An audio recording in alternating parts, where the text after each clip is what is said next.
Welcome to Creative Love Radio with Debbie and Dr. Rob.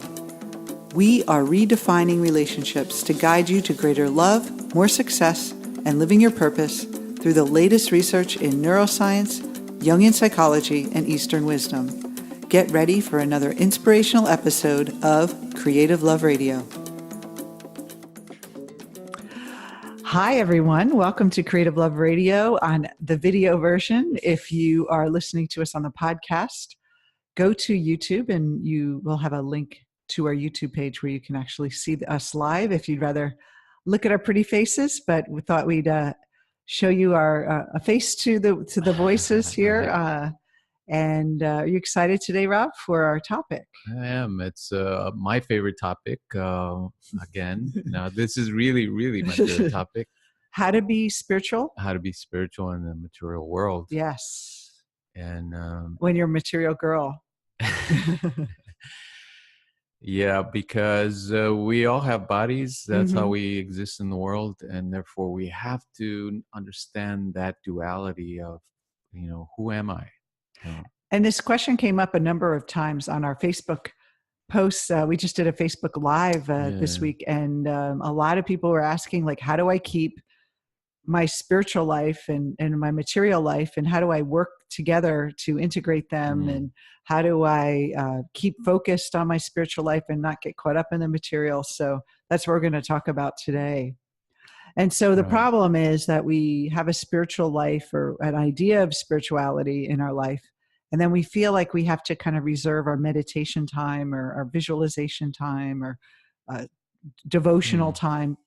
And then when we go to the world, it's how does that integrate? It's just like we forget that we're spiritual and we're just kind of battering around as humans and getting angry and having all these human emotions. And how can we have a cohesive experience that spirituality can carry us throughout our day?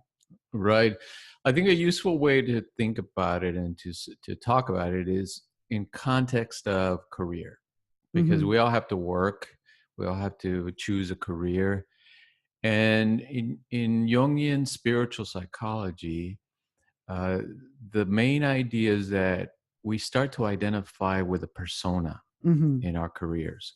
So we start to think we are the uniform, that we are the mask that we wear in order, when we go out there into the world, we have to interact with the world. And Jung had this idea of the persona as a mask. A mask that helps us interface with that world so that we can function in it. So there's nothing wrong. He didn't see it as something we need to get rid of, but that we need to understand, because when we over-identify with that persona, we start to play out what we call a shadow career.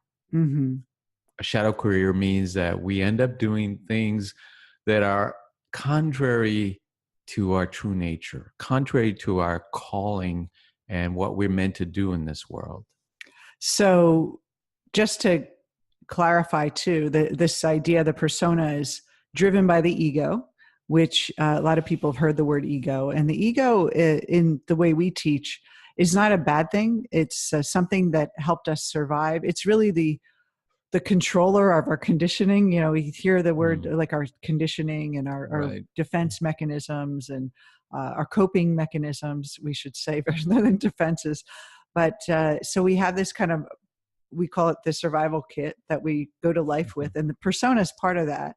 But we tend to forget that that there's another part of us. And before we even became egos, or that ego emerged, we had a spiritual center, our pure nature. And then we get into the world, and it kind of builds up all these based on our experience of how to cope and how to survive in the world. We create the mask. And then that's the career that we choose is based on that conditioning. It's based on, what did my parents say I should do? What my parents thought, what my culture thought was appropriate. Is everyone in the family doctors and lawyers, or is everyone in the family working class? Do people go to college? Did they not? Is it okay for a woman to have a career? Should she, is the woman's place should be in the home, barefoot and pregnant? How are we raised? And all those ideas, how are they kind of controlling unconsciously now our experience in the world? Right. And I remember I used to find these jobs that were completely the opposite of what I needed to be doing and what I wanted to be doing. Mm-hmm. Because Jung explains that whatever we push away into the shadow, we tend to attract into our life. So I would push away bureaucracy, paperwork, that kind of very structured, controlled environment. And sure enough, that's what I would end up creating for myself. I would end up in these jobs that were very controlled environments, a lot of bureaucracy, a lot of paperwork, and of course, I was triggered all the time. Mm. But when you understand what's happening, that these are shadow aspects of your mind, that they're arising so that you can work with them, now you can take advantage of those situations. They become your way of freeing your mind. And for me, I pushed away male dominance. Ah. So every job I had was all, men, male bosses that were very dominant and criticizing, never appreciative. And then really this idea that I held, it wasn't that it was no one told me that men were dominant, but it was my interpretation of me growing up in the household I grew up in, stay-at-home mom, and this idea that I wanted to be free of that, but I couldn't be free of it because I was pushing it away. So I kept, whatever job I was in, it was like that same boss that didn't appreciate me, that wouldn't let me have power, that wouldn't hear my voice. And then I had this other dream of becoming a writer and doing something more creative, but I didn't feel like I didn't have belief that I can have that. So it was almost like my ego was based on survival. I needed that paycheck, and I kept staying in those jobs, my shadow career, in order to avoid really having what I really wanted. And so our ego starts to create this world that's limited, and we believe then that the world is limited. So the material world out there is telling, I believed was telling me, there's no place for me as a woman. I can't make money doing what I love. And so if that's what I believed, that's what I Right. would see That's what shows up. reflected back. And so this idea, though, that where's the spirituality? Where is that beautiful spirit that we came into the world with that got cloaked with all this limitation? Right. Yeah, a lot of people ask, why would I create these shadowy careers for Mm-hmm. myself? And it has to do with our ego and Mm-hmm. our persona, like we were saying. So we can think of the ego as our internal process of observing the world, and it gives us that sense of I Mm-hmm. so that we can survive. The persona is what we choose to present to the world. Now, in constructing the persona, we have to make choices about who we want to present ourselves as. Mm-hmm. In other words, we have to define who we are to others and say, this is who I am. These are the qualities of my persona, my personality, in a sense. In choosing that, we have to reject certain traits as well. So if you think about what are the opposites of my persona, of my personality, all those go into the shadow. Now, there's nothing wrong with that. That's a natural process that our psyche creates the persona. But in creating the shadow, that is in pushing certain things away, we're giving it power, and it's going to be projected outward. Mm-hmm. So pretty soon what we are seeing in the world is our shadow, the things that we've rejected. But because nobody explains these things to us, and we think, oh, it's just accident, it's just fate that I end up in these situations, I can't work with it. Mm-hmm. I think they're external to me, therefore I can't work with them. But as soon as I understand, oh, it's my own mind that I'm seeing, and these creations, these job situations, these relationships are essentially arising from my own mind. Now I can work with it because I'm seeing them for what they truly are.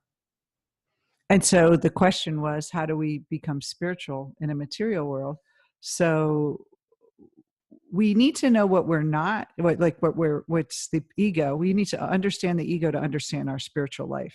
Absolutely. And because it's really like we live in the physical world, which is dual in nature. It doesn't mean that you can't have one half of anything. And so, it's a way for us to our spiritual self to see ourselves Mm. in a physical. You need the kind of the opposite to kind of mirror back to you. So if you understand that this ego that we have is also a part of our spiritual expression. It's just a kind of a small part of it. It's inclusive of it. And I think Right. a lot of people misunderstand that. They think, well, there's the ego and then there's the spiritual self. That's me. And we got to get rid of the ego because the spiritual self is where all the power is. And I just want to push my ego away. And that's actually the wrong attitude, because then we end up kind of everything that we're repressing is going to still show up for us. And so Hmm. what we want to do is see that the ego is our friend. It kept us alive. It helped us cope in this crazy world when we were kids, like we're this tiny being, and we had to kind of learn how to like negotiate kindergarten, and and junior high was crazy too, like how all those hormones. And so we needed an ego, because if we didn't have an ego, how would we survive that social experiment that we are put ourselves in? But then at midlife, after 30, we start to realize that, okay, thank you, ego, very much, but now there's more to me. So it serves a purpose. And in Jungian psychology, there's a time to individuate from it. Individuation from ego doesn't mean getting rid of it, though. And I think a lot of people Yeah. misunderstand that too. They think, I'm going to let the ego go. What you're going to do is to live a spiritual life in a material world, is you're actually moving the center of control and power from the ego to your higher self, your spiritual self. The ego, it still needs to play a role because you have a body that you have to, and your senses and all those things, but it doesn't have to lead or drive your life anymore. That's true. Yeah. So in a spiritual psychology, the ego is serving the higher self Mm-hmm. instead of the other way around. If you think of the ordinary person, their ego is driving the ship, and the higher self is kind of in the back seat or forgotten. It's not playing a big role in their life. What we want to do in a spiritual psychology is bring the self to the forefront and act out of that higher purpose in us. The ego then serves its purpose simply as making sure that we survive and keep, and it kind of warns us about situations and keeps us surviving and keeps us alive. Carl Jung says that until we make the unconscious conscious, it will affect our life and direct it, Hmm. and we'll think it's fate. And so when we're not aware of our ego, we think that's all we are. And then there's a spiritual realm somewhere in the mystical sense that we can access maybe one day. We kind of lose sight of that. And so what to understand the ego is we have to understand how it's defending us, and like you talked about, the shadow. What is in the shadow that we are that's influencing our life? And so I want to give an example, because this stuff is very deep and profound and philosophical, so we want to bring it down to earth. Hmm. So let's say, for example, this is very common with people, is that you have a persona that wants to please. You want people to like you, right? We all have that to some extent. Some people more than others. I think I have it more than you. But the unconscious, so what we repress, or what the shadow self, is that person that everyone doesn't like. So it's the mean person, and you have to look at what qualities did you not like as a child, in your family and the people around you, that you disliked, and you never want to be like them. So you put that in the shadow. So your behaviors, your decisions, everything in life is about keeping that everyone liking me and me not being the bad person. So I want to be the nice person, and then the bad person goes in the shadow. So you get to work, you decide that you deserve more at your job, but you're afraid to like tell your boss, because you don't want them to not like you. You don't want to seem like ungrateful. You don't want to lose your job. So you start to act in that limited way, and you forget that it's your ego that's kind of getting in the way of you fully expressing yourself. And so when you see that and you understand, oh, it's me, not my fear of not being liked is really holding me back, you have to face it. Hmm. And they say it's hard to face your shadows. So for someone to face not being liked feels like death to them. Like the ego's whole job is to keep you socialized with everyone and fitting in and surviving. And so there's this kind of like a visceral feeling of disappointing someone. And so we have to face that. We have to be willing to face that fire in order to gain our spiritual power. Otherwise, the ego is just kind of keeping everything in that limited way. And then we never really get to express who we really are. So are we really that persona that we put on the show for everyone to like us? Right. And deep inside, we're resenting them and we're frustrated and we're mad because we can't have what we want, and making our boss wrong, right, for not giving us that raise or not choosing us to get that promotion, right? And then we realize, oh, it's me creating it. And then all of a sudden, when you start to turn inward and see that kind of how your mind is creating this, that's really where you start to see your spiritual power, because then you can choose. You could choose, you know what, I really don't want to ask my boss because I don't want to do it. I don't want that promotion. And it's a choice. Or you let the ego's conditioning do it for you, and then you blame the world and blame the person, and that person out there is bad, and I'm the good person, I'm the good employee, and I don't get what I want. Yeah. So it really is a way to reclaim your power and have the choice. And so that's where the ego, it can still be there, but you don't have to let it make the choices anymore. Right, And right. so that's really kind of an example of how that goes.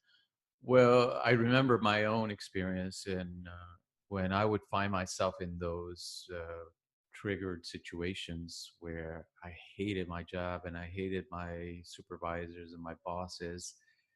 Um, it, you Those have bad people. you have a choice, right? Are you going to let it squelch your dreams and just say, that's just the way my life turned out, and I give up.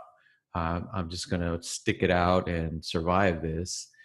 Or do you say, no, I'm going to use this as inspiration to really find my purpose, right? Because it's so uncomfortable that it's lighting a fire under you and it's prompting you to do something. Yeah. And that's what I did. I said, I'm not going to let this beat me. I'm not going to give in. I'm going to use it to inspire me and push me towards what I really want to do. And, I would work at nights and go to school in days during the day, and my eyes would be all red because I wasn't getting any sleep. But I had that uncomfortable feeling that I knew that if I go back there, I'm just going to be miserable all my life. And that's not acceptable to me. I need to have a beautiful life, like the artist said. And you do what you need to do, whatever you have to do to make it happen. What's really important, what you just said, is this idea that you use it as an opportunity. And it's very true. Those people, those mean men that I used to work for, were actually reflecting back where my own stuckness, my own limitations. So when we ever have an obstacle and we want to make it out there, it's really an opportunity. It's almost like they're our best friends, like you say. They're reflecting back our own mind. And so they're playing a very critical role in helping us become our true self. So relationships, every bad boyfriend or girlfriend you've had, ex-wife, ex-husband, person that cheated on you, all of them were reflecting something in you that you got wrapped up in that situation, because we fit together like puzzle pieces with situations and people in our life that are always reflecting our mind. And so again, to become spiritual in a human life in the material world is to become aware of the power to create, and that everything's reflective of our mind, that everything we see is us in a way. And so it's sometimes not a direct reflection. Like, I'm not a mean man, but actually I would be mean to myself because I never stood up. And then that frustration would build. And again, it really, thank God that I didn't have great bosses, because I would have been happy being in my corporate job. And actually, right before I got laid off and became a hypnotherapist, I had a very comfortable job. My boss is actually really nice to me and very supportive. And then all of a sudden he gave me a bad review. And I was like, what's going on here? Because I had really decided that this is comfortable enough. And as soon as I decided that, it was like everything started to change. Right. And then it was like, kind of like you say, that divine discomfort is like pushing us. And so we have to remember that everything that's showing up for us is for us to remember our spiritual self, our true self, not the conditioned ego. And that's how you can really live a spiritual life in the material world. Yeah. So spiritual psychology is actually showing us that what we are experiencing in our everyday life right now, not sometime in the future, is fuel for the process. Mm-hmm. It's fuel for our personal spiritual growth. So you don't have to wait to go to Tibet or to go to India to practice yoga and be enlightened. All you have to do is face your obstacles right now. Mm-hmm. The obstacle is the way. Yes. It becomes a way to free our mind. I love that. And I think that we have to remember too, that the material world isn't the end goal. The real goal in life is to know who we really are. And it doesn't mean that we can't enjoy the material world, that we can have beautiful sex and beautiful relationships and beautiful success, money, abundance, living our dreams, writing beautiful books and movies and all the creative arts that people want to do and create and enjoy all that. But that's the tools that we use to become and be aware of our true spiritual nature. And that is, if you put the spiritual nature and understanding that's who you are as the goal, and use those things that you want in the material world as the tools, that's really where your life starts to shift. What most people do is they use the spiritual work to get the material things, right? They're like, let me meditate and get a peace of mind so I can manifest money, or so I can manifest this other opportunity, or so I can create love in my life. But you're actually doing it backwards. You're actually you're making the material world so much bigger than your spiritual self. And so are you a slave to the material world? Or is the material world a slave to you?